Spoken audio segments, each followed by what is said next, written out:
تو اللہ کہے گا نہیں بھئی یہ نہیں ہو سکتا، بس پھر میں تم سے راضی ہوا اور تم مجھ سے راضی ہو گئے۔ پھر کہا بسم اللہ الرحمن الرحیم، اذا زلزلات الارض زلزالہا، اور وہ وقت یاد کرو جب زمین زلزلہ سے ہلا ڈالی جائے گی اور وہ زمین اپنے بوجھ نکال باہر پھینکے گی، اور انسان حیرت سے کہے گا کہ اس کو کیا ہو گیا ہے، اور اس دن وہ پوری یعنی اس دن وہ اپنی ساری پوشیدہ خبریں بیان کر دے گی۔ اللہ اکبر، کتنی خبریں ہیں اس دنیا کی، سوچیں کتنے لوگ دفن ہیں، کتنے محل دفن ہیں، کتنے فرعون اور قارون کے خزانے دفن ہیں، کتنی خبریں ہیں۔ اللہ نے انہیں خبریں کہہ دیا، تو وہ ساری خبریں بیان کر دے گی، اس لیے کہ تیرے رب نے اس زمین کو اس کا حکم دیا ہے۔ اس دن لوگ مختلف گروہوں کی صورت میں جمع ہوں گے تاکہ اپنے اعمال کے نتائج وہ اپنی آنکھوں سے دیکھ لیں، اور جس نے ذرا برابر نیکی کی ہوگی وہ اسے دیکھ لے گا۔ علماء کہتے ہیں، اسکالر کہتے ہیں کہ یہ جو 2 آیتیں ہیں یہ اللہ کی تمام آیتوں سے بہترین آیتیں ہیں۔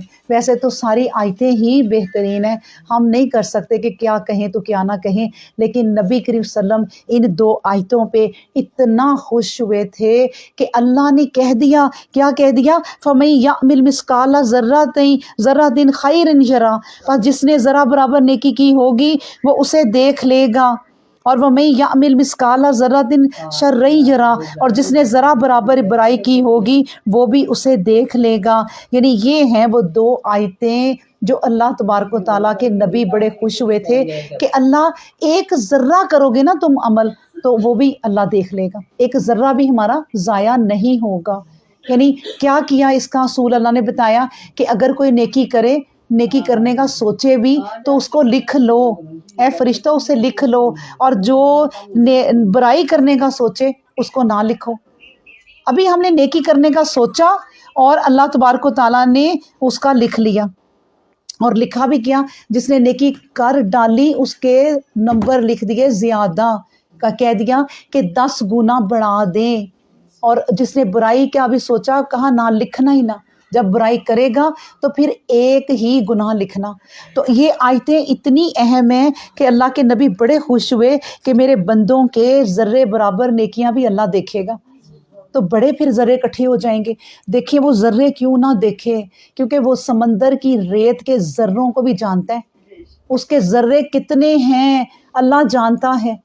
اللہ تعالیٰ نے کیا کہا تھا ابراہیم علیہ السلام کو، کیونکہ بالوں کی بھی گنتی ہے نا ہماری، کہا تھا، یا پھر یہ ایک اسرائیلی کہاوت ہے کہ اے ابراہیم آپ اس کے بال جتنے آپ کے ہاتھ میں آتے ہیں نا اتنی آپ کی عمر ہو جائے گی۔ اللہ کو ان بالوں کی تعداد کا پتہ ہے کہ کتنے ہاتھ آئے ہوں گے، تو وہ ذروں کو جانتا ہے، تو ایک ایک ذرہ ہمارا لکھا ہوگا۔ پھر بتایا سورت عادیات اور مکی ہے، بسم اللہ الرحمن الرحیم، والعادیات ضبحا، قسم ہے ان گھوڑوں کے رب کی جو بھاگ کر ہانپنے لگتے ہیں، پھر قسم ہے ان گھوڑوں کے رب کی جن کی ٹاپ سے آگ نکلنے لگتی ہے، پھر صبح ہی صبح حملہ کرنے والوں کے رب کی قسم، ان گھوڑوں کے رب کی قسم جو رات کی خشکی میں گرد اڑاتے ہیں۔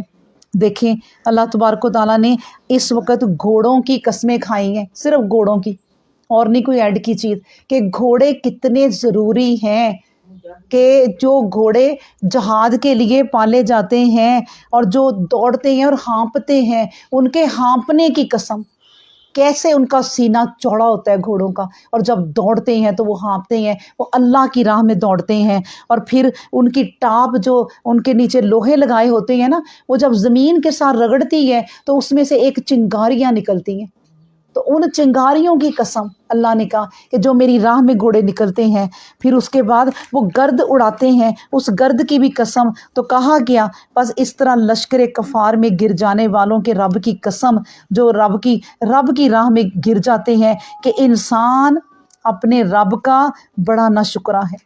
دیکھیں اتنی قسمیں کھا کے اللہ نے کیا کہا، ان الانسان لربہ لکنود، انسان اپنے رب کا بڑا ہی ناشکرا ہے، بلا شبہ وہ خود بھی اپنے قول و فعل سے شہادت دے رہا ہے یعنی اپنے آپ کے آپ کی باڈی لینگویج سے بھی، آپ کے قول و فعل سے بھی پتہ چلتا ہے کہ آپ ناشکرے ہیں۔ اللہ نے کہہ دیا کہ انسان کے چلنے پھرنے سے بھی لگتا ہے کہ وہ ناشکرا ہے۔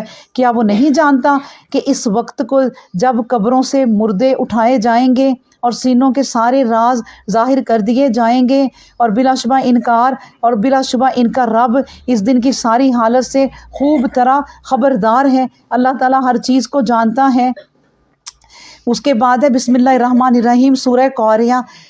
القاریات، ایک شدید مصیبت آنے والی ہے، یعنی یہ ایک قیامت کا نام ہے۔ اس کا مطلب ہوتا ہے کھٹکھٹانے والی، یعنی کہ آوازوں والی۔ تو یہ ایک مصیبت ہے جو تم پر آنے والی ہے۔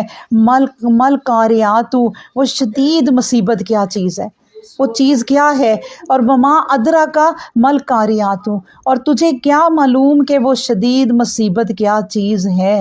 یعنی 3 دفعہ اللہ تبارک و تعالیٰ نے القاریہ کا ذکر کیا کہ کیا چیز ہے، تم نہیں جان سکتے، بس اس کی تیاری کر لو۔ کیا ہے وہ؟ اس وقت لوگ پریشان پروانوں کی طرح ہو جائیں گے۔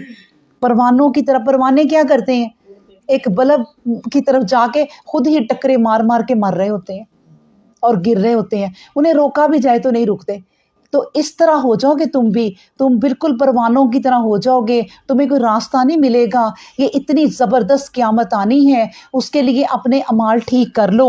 تجھے کیا معلوم کہ وہ شدید مصیبت کیا ہے؟ اس وقت لوگ پریشان پروانوں کی طرح ہو جائیں گے اور پہاڑ دھنی ہوئی اون کی طرح ہو جائیں گے۔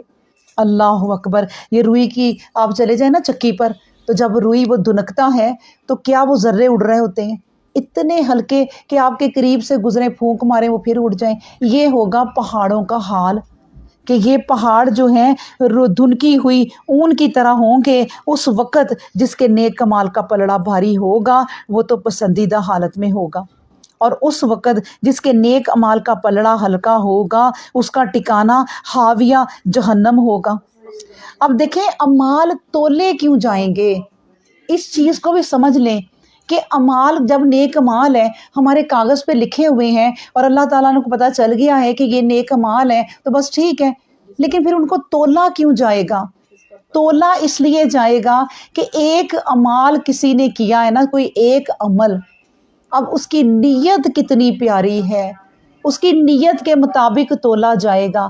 ایک اعمال دیکھیں کسی کے پاس نا کروڑوں ہیں، اس طرح بھی سمجھ لیں کہ کسی کے پاس کروڑوں ہیں، اس نے اپنے کروڑوں خربوں میں سے 1,00,000 روپے اگر کسی پہ لگا دیا ہے تو کیا احسان کیا؟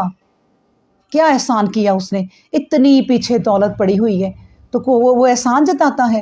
اس کی نیت کیا ہوئی؟ بس سوئی کہ چلو میں دے دیتا ہوں۔ یہ نیت تولی جائے گی، لاکھ نہیں تولا جائے گا، نیت تولی جائے گی کہ ہاں تو نے 1,00,000 دیا تھا، کیسے دیا تھا؟ تو 1 کروڑ بھی دے سکتا تھا، تیرے پاس کئی کروڑ تھے، ٹھیک ہے نا؟ پھر ایک بندہ ہے اس کے پاس صرف 10 روپے ہیں اور اس میں سے وہ 5 روپے ہی دے دے گا، اپنی آدھی کنجی دے دے گا، ٹوٹل اس کے پاس ہے تو وہ اپنی آدھی کنجی دے دے گا۔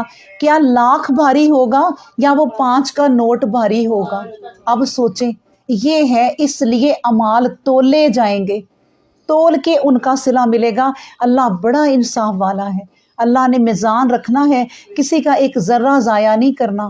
تو اس لیے دیکھیں جب نبی کریم صلی اللہ علیہ وسلم نے صحابہ سے کہا کہ لے آؤ اپنے گھروں میں جو کچھ ہے، تو ابو بکر صدیق سارا کچھ ہی لے آئے، کچھ چھوڑا ہی نہیں۔ ان کا پلہ کیا ہوگا؟ عمر فاروق رضی اللہ عنہ نے سوچا آج میں ابو بکر صدیق سے نمبر لے جاؤں گا، میں تو اپنے گھر کا آدھا سامان لے جاؤں گا، پورا آدھا کروں گا۔ وہ آگے جا کے دیکھا تو وہ پورا ہی لے آئے، اور انہوں نے کہا نہیں میں ابو بکر صدیق سے کبھی آگے نہیں بڑھ سکتا۔ پھر ابھی دل میں آ گیا تو وہ بھی واقعہ سناتی جاؤں کہ عمر فاروق رضی اللہ تعالیٰ عنہ کہتے ہیں کہ ابو بکر صدیق رضی اللہ عنہ کی تعریف کی کہ ان کے اعمال تک کوئی نہیں پہنچ سکتا۔ وہ کہتے تھے کیوں نہیں پہنچ سکتا؟ دیکھیں نا اس میں دوڑے لگائیں، وہ کہتی ہے میں ابو بکر کو چیک کروں گا یہ کرتا کیا ہے آخر. کہتے ہیں میں ایک دن ان کے پیچھے گیا تو ایک نا چلتے چلتے چلتے نا ان کا چلنا پھرنا کوئی فالتو نہیں ہوتا تھا ہماری طرح کہ ایویں بازاروں میں چکر لگاؤ اور آ جاؤ شاپنگ کی نہیں ہے. وہ مقصد کے لیے نکلتے تھے وہ لوگ. تو وہ چلتے پھرتے گئے ہیں ایک گھر میں اور پردہ اٹھا کے اندر چلے گئے ہیں. گھنٹے بعد واپس نکلے ہیں اور چلے گئے ہیں. عمر فاروق نے کہا میں دیکھتا ہوں یہ کرتے کیا ہیں. اندر گئے تو ایک اندھی بڑھیا بیٹھی ہوئی تھی اور وہ اندھی ہے اور ابو بکر صدیق نے ان کی صفائی کی، ان کے لیے کھانا بنایا، ان کا کوئی کپڑا کوئی چیز کوئی سب کچھ دھیان سے رکھی، ان کے سامنے طے لگا کے جیسے بھی رکھی. ان کو پتہ ہے میری چیزیں کہاں کہاں ہیں، روزانہ جہاں رکھتے تھے. تو سارا کام ان کا، اور اس وقت وہ کیا تھے، وقت کے خلیفہ تھے اور وہ کام کر کے جا رہے ہیں. پھر جب وہ اندر گئے تو بڑھیا کا یہ دیکھ کے کہ اے بڑھیا یہ ابھی ابھی جو بندہ آیا تھا کیا آپ اسے جانتی ہو؟ کہتی نہیں میں جانتی تو نہیں ہوں لیکن روزانہ آتا ہے 1 گھنٹہ لگا کے میرا کام کر کے جاتا ہے. پھر وہ اپنا ماتھا پیٹنے لگے کہ میں نہیں ابو بکر صدیق کے ساتھ پہنچ سکتا. سبحان اللہ. اور ایک اور بات ذہن میں آ گئی کہ ابو بکر صدیق رضی اللہ عنہ نے پوچھا کہ نبی کریم صلی اللہ علیہ وسلم اتنے پیارے جنت کے دروازے، کوئی ایسا بھی ہوگا جو سارے دروازوں سے گزرے؟ نہیں مطلب کہ سارے دروازوں سے اسے ندا آ رہی ہو کہ آپ نے ادھر سے گزرنا ہے، وہ کہ ادھر سے گزرنا ہے، وہ کہ ادھر سے گزرنا ہے. تو ابو بکر نبی کریم صلی اللہ علیہ وسلم نے کہا آپ انہی میں ہوں گے، آپ سارے دروازوں میں سے آپ کو صدا آئے گی کیونکہ آپ نے اتنی نیکیاں کی ہیں. سبحان اللہ. اس کے بعد ہے بسم اللہ الرحمن الرحیم، سورت ہم پڑھتے ہیں عادیات والعادیات ضبحا. قسم ہے یہ ہم نے اتنی پڑھ لی ہے. اس کی آخری آیت ہم پڑھتے ہیں بس کہ آیت نمبر 8 سے پڑھ دیتی ہوں. اور بلا شبہ وہ مال کی محبت میں بڑا ہی سخت ہے. کیا وہ نہیں جانتا اس وقت جب قبروں سے مردے اٹھائے جائیں گے اور سینوں کے سارے راز ظاہر کر دیے جائیں گے. اب سینوں کے راز بھی دیکھیں ظاہر ہو جائیں گے.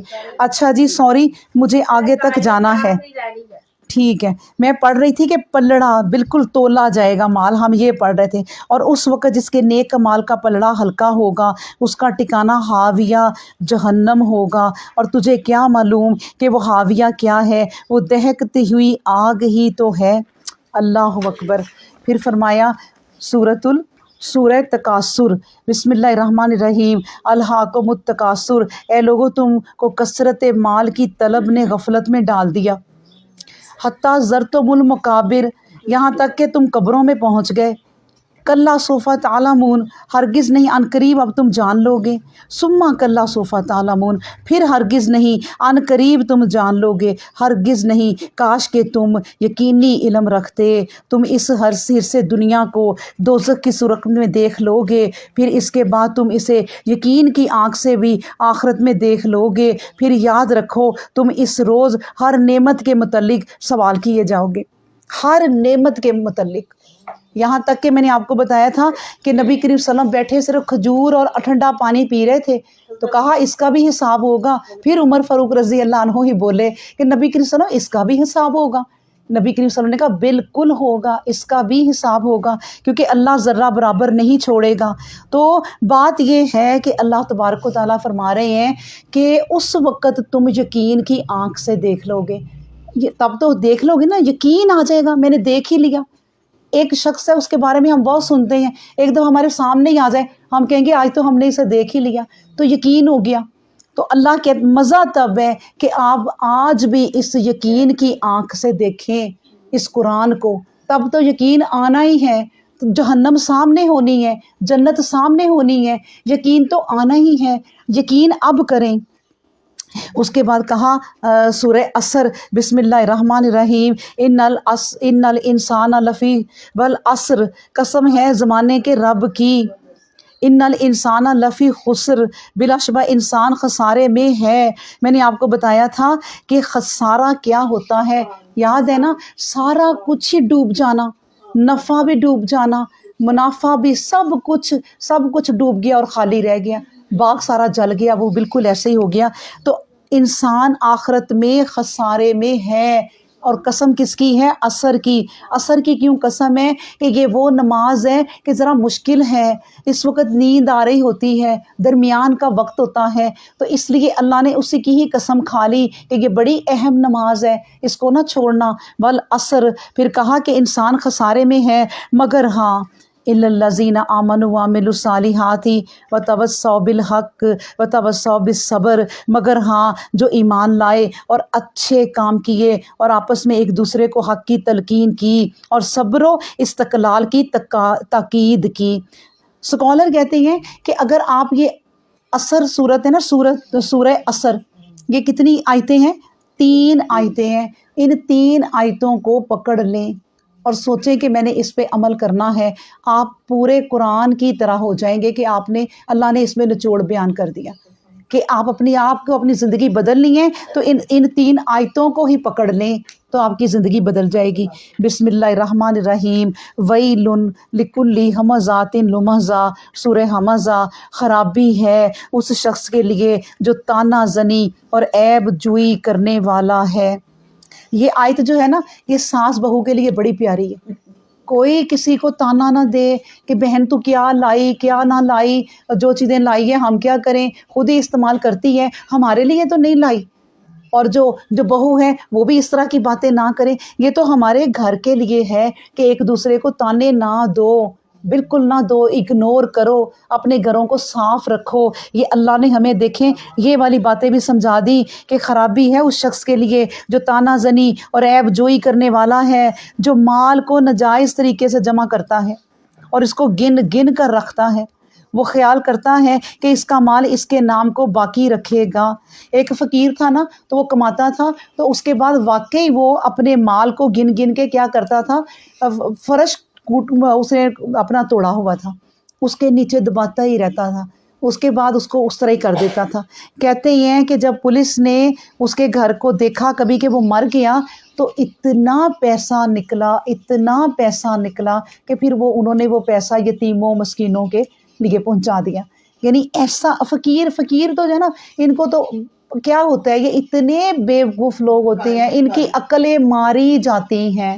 وہ صبح سے شام تک کماتے ہیں اور رکھ دیتے ہیں، اور اللہ نے کہا کہ ان کو تو ڈبل سزائیں ہونی ہیں، ان کی سیدھی طرف بھی الٹی طرف بھی، کیونکہ یہ لوگ اپنے آپ کو بگاڑتے رہے تو میں بھی اب انہیں بگاڑوں گا۔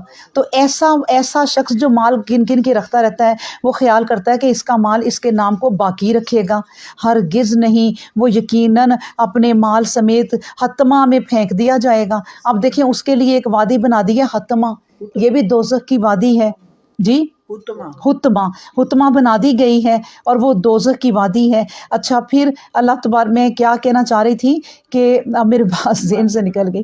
اچھا، ہرگز نہیں، وہ یقیناً اپنے مال سمیت حطمہ میں پھینک دیا جائے گا، اور تجھے کیا معلوم کہ وہ حطمہ کیا شے ہے؟ وہ حطمہ اللہ کی خوب بڑکائی ہوئی آگ ہے جو دلوں کی تہ تک پہنچ جائے گی۔ بلا شبہ آگ میں بند کر دیے جائیں گے، وہ لوگ اس آگ میں لمبے لمبے ستونوں میں بندھے ہوئے ہوں گے۔ اللہ اکبر! ایک تو آگ ہی ایسی ہے کہ آپ آگ سے بھاگ کے کہاں جائیں گے؟ چلو بھاگیں گے بھی تھوڑے بہت تڑپ کے ادھر ہی رہیں گے نا، یہ کمرہ بند ہو جائے، آگ لگ جائے، کیا کریں گے؟ لیکن اوپر سے ستونوں میں باندھ دیے جائیں، حرکت بھی نہ کر سکیں۔ اللہ کتنے اس وقت غضب کا مالک ہوگا۔ اس وقت اللہ نے جو اپنے غضب پہ رحمت کر دی تھی اوپر، وہ ختم ہو گئی ہوگی۔ دنیا میں اللہ کہتا ہے کہ میں نے اپنے غضب کے اوپر رحمت کر لی ہوئی ہے، اب میرے سے مانگ لو، کیا مانگنا ہے۔ میں آپ کو یہ کہنا چاہ رہی تھی کہ دیکھیں، جو مال کو جمع کرتا ہے اور پھر سوچتا ہے کہ میرا نام باقی رہے گا، وہ دیکھ لیں جنہوں نے مال جمع کیے، یہ لوگ تو مال کئی لگاتے بھی نہیں ہیں، رکھ لیتے ہیں، لیکن وہ جنہوں نے لگایا، میں آپ کو کہتی ہوتی ہوں، یہ گنگا رام، میو ہاسپٹل، اس طرح کے اور بڑے، اب یہ مسلمان نہیں تھے لیکن دیکھیں وہ پھر بھی اپنا مال لگاتے تھے، وہ چیریٹی کرتے تھے، لیکن اگر وہ بھی ایمان نہیں لائے تو دیکھیں اللہ نے کہا کہ انہوں نے کہا ہمارا نام باقی رہے، نام باقی رہ گیا، نام جو ہے وہ باقی رہ گیا۔ تو اللہ نے کہا کہ نہیں، اپنا مال اس طرح خرچ کرو کہ آگے بھیجو۔ اس کے بعد کہا بسم اللہ الرحمن الرحیم، الم تر کیف فعل ربک باصحاب الفیل، کیا آپ نے نہیں دیکھا یا سنا کہ آپ کے رب نے اصحاب فیل کے ساتھ کیا کیا تھا؟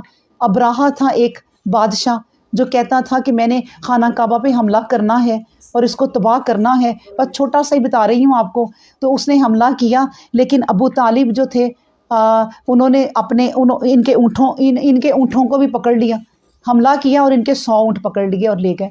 ابو طالب دوسرے دن گئے تھوڑے سے بندے لے کر، انہوں نے کہا اچھا تو اب آپ ہم سے یہ بات کرنے آئے ہیں کہ ہم خانہ کعبہ پہ جنگ نہ کریں، آپ نے بھی کچھ تیاری کی ہے جنگ کرنے کی؟ انہوں نے کہا نہیں، میں یہ بات نہیں کرنے آیا، میں یہ بات کرنے آیا ہوں کہ میرے اونٹ مجھے واپس دے دو۔ انہوں نے کہا کیسے مسلمان ہو تم کہ تمہارے خانہ کعبہ کو ہم ختم کرنے لگے ہیں اور تم کہتے ہو ہمارے اونٹ دے دو، کیا رب والے ہو تم؟ انہوں نے کہا دیکھو یہ اونٹ میرے ہیں، میرا ان کے بغیر گزارا نہیں ہے، میری روزی روٹی ہے، ہاں خانہ کعبہ اللہ کا ہے، اب اللہ جانے اور تم جانو، میں نے اللہ پہ چھوڑا۔ وہ ہنس پڑا اور اس نے کہا دے دو ان کے اونٹ، اور وہ اونٹ لے گئے، اور وہ ہنسا کہ دیکھتا ہوں ان کا رب کیا کر لے گا۔ تو یہ پھر اللہ نے کیا کہ کیا کیا، علم یجعل کیدہم فی تضلیل، کیا اللہ نے حملہ سے قبل ہی ان کی تمام تدبیروں پر پانی نہیں پھیر دیا؟ یہ اس طرح کہ اللہ نے ان پر جھنڈ کے جھنڈ پرندے بھیج دیے، وہ بھی جو ان کی فوج پر کنکر کی پتھریاں پھینکتے تھے، پھر ان کو کھائے ہوئے بھوسی کی طرح بے حیثیت کر دیا۔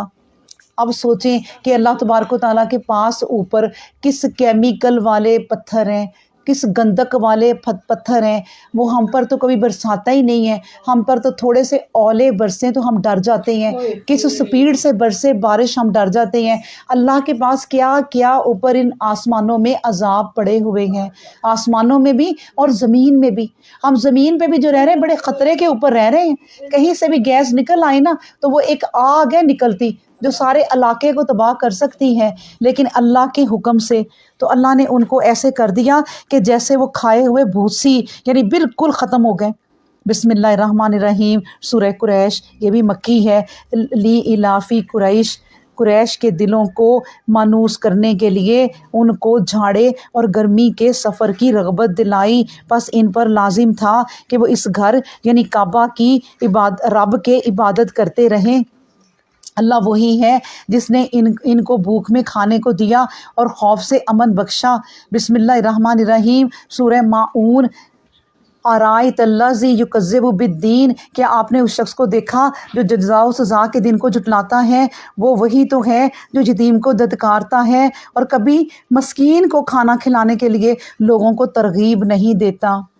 بس ان نمازیوں کے لیے بھی ہلاکت ہے جو اپنی نمازوں سے غافل رہتے ہیں، اور جو لوگ صرف دکھاوے سے کام لیتے ہیں اور ایسے خسیس ہیں کہ معمولی برتنے کی چیز بھی مانگنے کو نہیں دیتے۔ یہ بھی اس کی بھی کتنی ساری آیات جو ہے نا، آیتیں ہماری عورتوں کے لیے ہی ہیں کہ جب کوئی چیز کوئی مانگے اس کو دے دو۔ کوئی آپ سے برتن مانگنے آیا ہے کہ مجھے ذرا چاہیے، دے دیں۔ آج کل تو رواج ہی نہیں رہا، پچھلے تھوڑے دور چلے جائیں تو اس زمانے میں تو یہ رواج تھا کہ ہمارے گھر مہمان آئے ہیں، اپنے ذرا ٹی کپ سارے دے دیں، ٹی سیٹ دے دیں، اور لوگ دیتے تھے۔ اپنا ٹی پاٹ دے دیں، کھانے کے برتن دے دیں، ٹیبل لینے جا رہے ہیں لوگوں کے گھروں میں ٹیبل دے دیتے تھے۔ لوگ ایک دوسرے کا اتنا خیال رکھتے تھے۔ تو اللہ کو یہ بھی خبر ہے کہ کچھ وقت آئیں گے ایسے بھی نہیں خیال رکھیں گے۔ کوئی نمک کسی سے مانگے عورت کہہ دو نہیں ہے، کوئی ماچس جا کے مانگو کہہ دو نہیں ہے، بالکل نہ کہو۔ جو آپ سے پاس کوئی چیز مانگنے آئے برتنے کی، اللہ کہتا ہے کہ اس کو دے دو، کیونکہ یہ بھی تمہارے لیے لکھا جائے گا اور یہ بھی تمہاری نیکیوں میں شامل ہو جائے گا کہ تم نے خیال رکھا۔ کیونکہ دیکھیں نبی پاک صلی اللہ علیہ وسلم نے یہاں تک فرما دیا کہ اے عورتوں، جب تم کھانا بنانے لگو نا تو ذرا شوربہ زیادہ کر لیا کرو، تو تھوڑا سا اپنے ہمسایوں کو بھی بھیج دو۔ تو اتنا خیال رکھنے کا کہا گیا ہے۔ اس کے بعد کہا فاطمہ بابا کو فون کر دو کہ کتنی عورتیں ہو گئی ہیں، ٹھیک ہے۔ اچھا جی، بسم اللہ الرحمن الرحیم، انا اعطینک الکوثر، اے پیغمبر اسلام بلا شبہ ہم نے آپ کو خیر کثیر دیا۔ فصل لربک والنحر، سو تو اپنے رب کی کثرت سے عبادت کر اور اس کی خاطر قربانی کر، اور یقیناً ان شأنک ھو الابتر، اور یقیناً یقین جان کہ تیرے مخالف ہی اوتر ثابت ہوں گے، یعنی ایک اس کو کہتے ہیں جڑ کٹا، ہاں جڑ کٹا۔ اور اوتر جو ہوتا ہے نا، جیسے پنجابی میں عورتیں کہتی ہیں اوترن کھتا کہتی ہے نا، اس طرح یہ لفظ لیا تو اس کا مطلب ہوتا ہے جڑ کٹا، یعنی کہ جو مشرکین تھے نا وہ نبی پاک کو تانے دیتے تھے کہ اس کی تو کوئی اولاد ہی نہیں ہے، مطلب یہ کہ جیسے ان کی جڑیں تو زمین کے اندر ہیں اور یہ ہمیشہ ہی سر و سبز رہیں گے۔ انہوں نے تو یہی سوچ لیا کہ ہم تو تازہ سر و سبز رہیں گے، ہم پہ تو کوئی جھاڑ نہیں آئے گی، کوئی خزاں نہیں آئے گی، یہ انہوں نے سوچ رکھا تھا۔ اور نبی پاک صلی اللہ علیہ وسلم کو تانے دیتے تھے کہ اس کی تو کوئی اولاد ہی نہیں ہے، اس کا نام لے کے کون چلے گا؟ آج سوچیں ان کا نام لے کے کون چل رہا ہے؟ اللہ، پوری دنیا نبی کریم صلی اللہ علیہ وسلم کا نام جانتی ہے۔ آج بھی کافر بھی سیرت نبوی سے فائدے اٹھاتے ہیں۔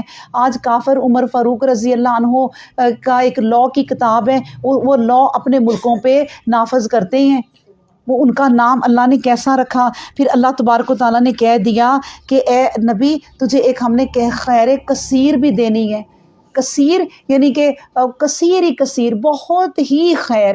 اور وہ کیا ہے؟ وہ نہر ہے، حوض کوثر ہے، یعنی اس پہ بتایا گیا، نبی کریم صلی اللہ علیہ وسلم نے کہا کہ اس نہر کے کنارے کنارے کنارے تمام کناروں پہ سونے اور چاندی کے برتن بے شمار پڑے ہوں گے، اور میں ان سب کو پانی پلاؤں گا، اور انہی میں سے کچھ لوگ آئیں گے اور فرشتے ان کو دھکے دے کے پیچھے کریں گے۔ میں کہوں گا انہیں بھی تو آنے دو، تو یہ میری امت کے لوگ ہیں۔ انہوں نے کہا نہیں نبی کریم صلی اللہ علیہ وسلم، یہ امت کے لوگ ضرور تھے۔ اور نبی کریم صلی اللہ علیہ وسلم کہیں گے کہ تم انہیں کیسے دھکے دے سکتے ہو؟ دیکھو وضو کے نشان ہیں، دیکھیں وضو کے نشان بھی ہوں گے۔ ہم کہتے ہیں نا کہ وضو کے نشانوں سے نبی کریم صلی اللہ علیہ وسلم پہچان لیں گے، دیکھیں یہ نشان بھی ایک جگہ آ کے وہ نہیں پہچانیں گے، اللہ ہی غائب کا علم جانتا ہے۔ تو ان فرشتے کہیں گے کہ نہیں، اللہ کا حکم ہے اور قرآن انہیں روک رہا ہے کہ انہوں نے بدعتیں پیدا کر دی تھی۔ اب دیکھیں جو لوگ بدعتیں پیدا کرتے ہیں کیا وہ نہیں قرآن پڑھتے؟ وہ زیادہ قرآن پڑھتے ہیں، وہ زیادہ عبادتیں کرتے ہیں، وہ اپنے زیادہ پیروں فقیروں کے پیچھے چلتے ہیں کہ وہ جو کہتے ہیں، لیکن اللہ نہیں انہیں بخشے گا کہ اے نبی تیرے بعد انہوں نے بڑی بدعتیں پیدا کر دیں۔ سوچے ان لوگوں کا کیا بنے گا جب نبی کریم صلی اللہ علیہ وسلم کو فوت ہوئے 300 سال گزرے ہوں گے یا 400 سال گزرے ہوں گے، صحابہ میں سے، صحابیوں میں سے، تابعیوں میں سے، تبع تابعین میں سے کوئی نہیں رہا ہوگا، تو پھر کیا ہونا شروع ہو گیا؟ بدعتیں۔ پھر کسی نے یہ بدعت بنائی ہوگی کہ نبی کریم صلی اللہ علیہ وسلم کا دن منانا ہے، اور اس کو پھر اس کے بعد اس کو احترام سے مناتے ہوں گے، بیٹھ کے پڑھتے ہوں گے، قرآن پڑھتے ہوں گے، پھر آہستہ آہستہ اور مشغلوں میں پڑ گئے، ہوتے ہوتے دیکھیں ہم اس مقام پہ پہنچ گئے ہیں کہ آج نبی کریم صلی اللہ علیہ وسلم کا دن کیسے منایا جاتا ہے، فل بدعت کی جاتی ہے۔ کہاں لکھا ہے کہ یہ ہونا ہے؟ 400 سال تک نہیں تھا کوئی اس طرح کا کام۔ تو جنہوں نے یہ ایجاد کی وہ چاہے نمازی پرہیزگار ہوں، کیا اللہ کے رسول کے پاس فرشتے آنے دیں گے کہ یہ پانی پی لیں، یہ حوض کوثر سے پانی پی لیں؟ کبھی بھی نہیں ہو سکتا۔ اس کے بعد فرمایا بسم اللہ الرحمن الرحیم، قل یا ایھا الکافرون، اے پیغمبر اسلام آپ کہہ دیجئے کہ اے کافروں، لا اعبد ما تعبدون، میں اس طرح کی عبادت نہیں کرتا جس طرح کی تم عبادت کرتے ہو۔ دیکھیں آگے ہی آ گیا، اس طرح کی عبادت نہیں چاہیے ہمیں جس طرح کی تم کرتے ہو، یعنی تم بدعتیں کرتے ہو، تم شرک کرتے ہو، تم دن مناتے ہو، تم غیر اللہ کے نام کا دیتے ہو، ہمیں اس طرح کی عبادت نہیں کرنی۔ اب اللہ نے کہہ دیا کہ ان کو کہہ دو بلا انتم عابدون ما اعبد، اور نہ تم اس طریقے کی عبادت کرتے ہو جس طریقے کی میں عبادت کرتا ہوں۔ یعنی اللہ نے آخر میں نبی پاک صلی اللہ علیہ وسلم سے اعلان کروا دیا کہ تمہاری عبادتیں تمہاری، ہماری عبادتیں ہماری۔ اب الگ الگ ہو گئی چیزیں، بالکل اللہ نے سیپریٹ کر دیا دین، اور کہہ دیا کہ جس طریقے کی میں عبادت کرتا ہوں تمہاری بھی وہ نہیں ہے، اور نہ ہی میں ان کی عبادت کرتا ہوں جن کی تم عبادت کرتے ہو، اور نہ تم صرف اس کی عبادت کرتے ہو جس کی میں عبادت کرتا ہوں۔ کتنی باتیں کہہ دی گئی ہیں کہ تم جن کی عبادت کرتے ہو، یعنی کہ جو دن مناتے ہو، جن پیروں کے دن مناتے ہو، جو 11ویں دلاتے ہو، جو غیر نام کے اللہ کی دیتے ہو، میں اس کی عبادت نہیں کرتا، میں ان کی عبادت نہیں کرتا۔ اور تمہارا دین، بات یہ ہے کہ لکم دینکم ولی الدین، تمہارا دین طریقہ تو عبادت تمہارے لیے ہے، اور میرا دین طریقہ عبادت میرے لیے ہے، یعنی تمہیں تمہارا دین مبارک ہو اور مجھے میرا دین مبارک ہو۔ اور اب جو نبی پاک صلی اللہ علیہ وسلم کے دین کو پکڑ لے گا وہی کامیاب ہو جائے گا۔ بس جس نے اس رسی کو یعنی قرآن کو مضبوطی سے تھام لیا اور نبی کریم صلی اللہ علیہ وسلم کی سنتوں کو بھی. میں آپ سے ہمیشہ کہتی ہوں کہ یاد رکھیں اگر نبی کریم صلی اللہ علیہ وسلم کی کوئی حدیث اس قرآن کی آیت سے ٹکراتی ہے کہ قرآن کچھ کہہ رہا ہے اور حدیث وہ اس کے الٹ کہہ رہی تو وہ چھوڑ دیں کیونکہ وہ ضعیف حدیث ہوگی. بڑے اللہ کے دشمن تھے جنہوں نے حدیثیں کہا تھا کہ ہم اتنی ڈال دیں گے اے نبی تیری حدیثوں میں اتنی حدیثیں کہ لوگ چھانٹتے ہی رہ جائیں گے. اور واقعی یہ جتنے امام ہمارے گزرے ہیں امام ابن تیمیہ اور بخاری یہ مسلم والے جتنے گزرے ہیں نا انہوں نے بہت محنت کی. پھر نبی پاک صلی اللہ علیہ وسلم نے بھی کہہ دیا تھا کہ میری کوئی چھوٹی سی بھی حدیث اگر ستارہ سریا پہ بھی پڑی ہوگی نا تو میرے بندے اس کو ڈھونڈ کے لے آئیں گے انشاءاللہ. تو انہوں نے بڑی محنت کی ہے جس میں ضعیف حدیثیں بھی ہیں. تو اس لیے اللہ کے قرآن کو آگے رکھیں اس کو پڑھیں اس کو سمجھیں اور پھر کوئی بات سمجھ میں نہ آئے تو حدیث سے مدد لیں کہ نبی کریم صلی اللہ علیہ وسلم نے ہمیں کیا سمجھایا ہے اس بارے میں تو وہ بھی ہم سمجھ لیں. اس طرح چلیں. اور اسی طرح نبی پاک صلی اللہ علیہ وسلم نے کہا تھا معاذ رضی اللہ عنہ جب معاذ رضی اللہ عنہ کو یمن میں بھیجا تھا نبی پاک صلی اللہ علیہ وسلم نے وہاں کا رہنما بنا کے تو کہا معاذ وہاں کیا کرو گے کس طرح فیصلے کرو گے لوگوں کے مجھے یہ بتاؤ. دیکھیں ٹرینڈ کر کے بندوں کو بھیجنا پڑتا ہے. ہمارے ہاں یہ جتنے بھی ہمارے کونسلر ہیں یا جو بھی ہمارے علاقے کے ہوتے ہیں ان کو کیا ٹرینڈ کر کے بھیجتے ہیں کہ دیکھنا لوگوں کے کیا پرابلم ہے کہتے ہیں دیکھنا کن کن گھروں میں جو ہے بدتیں ہو رہی ہیں دیکھنا کیا لوگوں کے مشکلیں ہیں یہ دیکھنا لوگوں کی ہابی کیا ہے دیکھنا یہ کس طرح اپنے گھروں سے نکلتے کو کرتا ہے اس طرح کوئی بھی نہیں. کوئی پتہ نہیں ہے کوئی کسی کو. وہ یہ کہہ رہے ہیں نبی کریم صلی اللہ علیہ وسلم معاذ تم جا رہے ہو تو بتاؤ وہ کیا کرو گے وہاں. تو انہوں نے کہا کہ نبی کریم صلی اللہ علیہ وسلم میں جب لوگوں کے فیصلے کروں گا تو پھر میں قرآن کو دیکھوں گا. نبی کریم صلی اللہ علیہ وسلم نے کہا اگر وہ فیصلہ تمہیں قرآن میں نہ ملے کئی دفعہ ہوتا ہے کہ ہمیں زندگی میں نہیں پتہ چلتا نہ ملے اس کو ٹٹول ڈالو پھر کیا کرو گے. تو انہوں نے کہا نبی کریم صلی اللہ علیہ وسلم پھر میں آپ